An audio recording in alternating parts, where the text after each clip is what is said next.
led by Anneka KumliIf John Hickenlooper, were to declare a bid for Colorado's U.S. Senate seat. He would win for these three reasons. He has vast name recognition in Colorado, a largely positive legacy from his time as governor, and he can sway liberal, moderate and even conservative constituents to vote for him. I worked for Gov.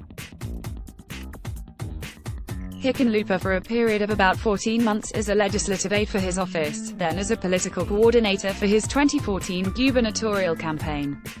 While I don't pretend to have Saturday in on high-level meetings with the man or create campaign strategy, I was responsible for creating campaign events around the state, speaking with all sorts of Colorado constituents about the then-governor and watching Hickenlooper interact with folks from all over Colorado's 64 counties in the summer and fall of 2014.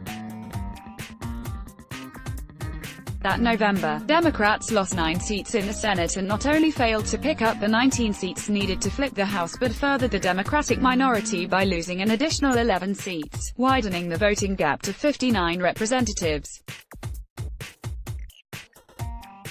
Every statewide office in Colorado that year went to the Republican challenger, except the governorship. Hickenlooper won his race by 2.9 percentage points. There are a number of factors that contributed to him winning that year, but really it comes down to this: Hickenlooper is only just left of center, and he is about as folksy and affable as politicians come these days. He is left-leaning enough so liberals feel that he won't betray them, and folksy enough so conservative voters feel like he won't condescend. He has a winning balance between affability and intelligence, and his presence isn't offensive in any room, no matter how polarized. I once watched him make friends with a room full of deeply conservative voters in rural Phillips County, a county Trump won with 76.8% of the vote in 2016, to the degree where he had a long line of folks waiting to take a photo with him by the end. He's the goofy guy that plays banjo and sings off-key while sipping a beer at a bluegrass festival.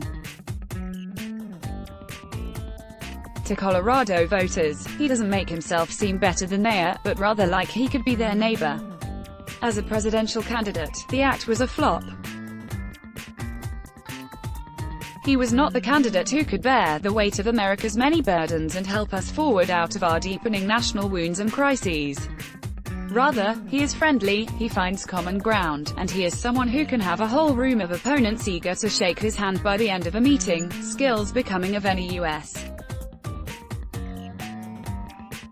Senator. Hickenlooper's administration did a great deal of good for Coloradans. During his time as governor, Colorado's economy became the fastest growing in the nation. He strengthened gun legislation, and expanded Medicaid in the state with 95% of Coloradans insured by the end of his second term. What is most important, however, is that Hickenlooper has name recognition statewide, the proven ability to bring opposing sides together to make progress, and a largely positive legacy left from his time in office. He is also vastly more well-known than any other Democrat eyeing Senator Cory Gardner's seat. There may be pockets of the state that will never celebrate Hick's time in office, but he won re-election in 2014 in a year that was considered a bloodbath for many Democrats. The odds of Hickenlooper achieving another statewide victory in 2020 have not only increased, but increased markedly. It would, however, be naive to think that current Senator Gardner could be defeated by anyone. Gardner is slick, and he is easy to hate until you're face-to-face with him. He's a smart man and an effective campaigner. Call it idealistic, but those who run for office should do so to serve a nation that they love. Politicians should be prepared to fill any seat in which they can do the most amount of good for that nation.